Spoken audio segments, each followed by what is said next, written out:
ó ti yá ọlọ́jọ́ bí òní gèlè tó wé gèlè ọpẹ́ ni bàtà ọpẹ́ ni ló tún wọ̀ sẹ́sẹ̀. ìwọ ti bá búrúburú dúpẹ́ fọlọ́dùmarè tó dá ọ sí tó jẹ́ kó o tún rọ́jọ́ òní.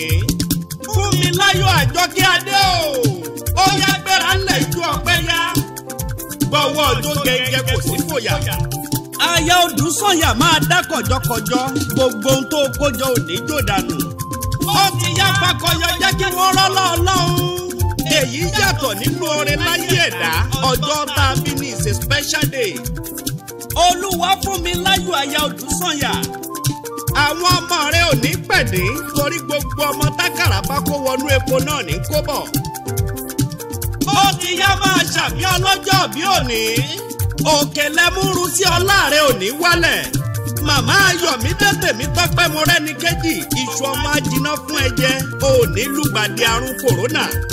màmá Tóbilọ́ba Olúwajọmílójú ló ní máa wí fún ẹ pé gbogbo ara ní ṣẹfúṣẹfú fi ṣàjẹ owó òní tán lọ́wọ́ ẹ ìwọ òní bá wọn mọ̀ọ́sì.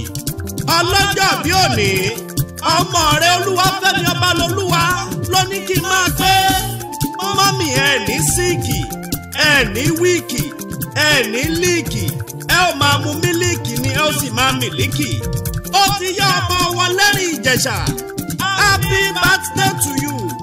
aláṣẹ Canadian Fabric Plus tó kárí ayé ẹ ó máa rí tajé ṣe wẹ̀rẹ̀wẹ̀rẹ̀ lẹ́ ó máa tà. tó o bá fẹ́ Swiss lace tó lékú gold tó wà pa pẹ̀lú signature materials àǹkárá lọ́pọ̀ yanturu onírúurú ayẹyẹ tẹ́ ẹ bá fẹ́ ṣe ẹ máa nìṣó ní Canadian Fabric Plus. Tẹ́jú Oṣó complex lọ́gbẹ̀rẹ̀ gẹ̀gígẹ̀ sí o. ẹ lọ sí Yaba Lagos kẹ́ ẹ lọ bá wọn dòwò pọ̀. ó yá ọlọ́jọ́ bí òní jẹ́ǹsì ẹrẹ́lẹ́ lẹ́rìn Ìjẹ̀ṣà.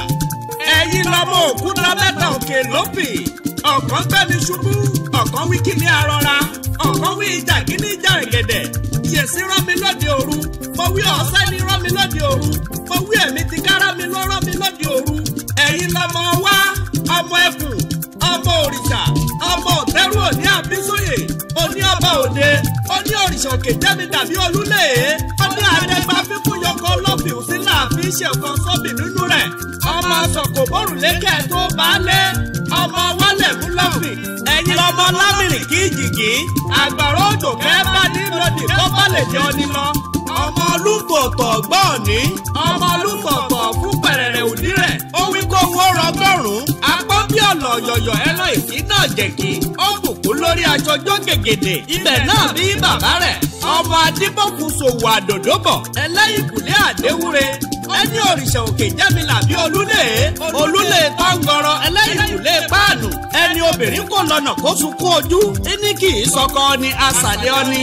ọlọ́jọ́ bí òní o tó o bá wá gbá kíkì yìí àwọn ọmọ alálùbáríkà tọ́lọ̀ ń fún ẹ Ayọ̀mídé Tóbilọ́ba àtọ́balolúwa lọ́ní ká máa kí ẹ pé happy birthday to you.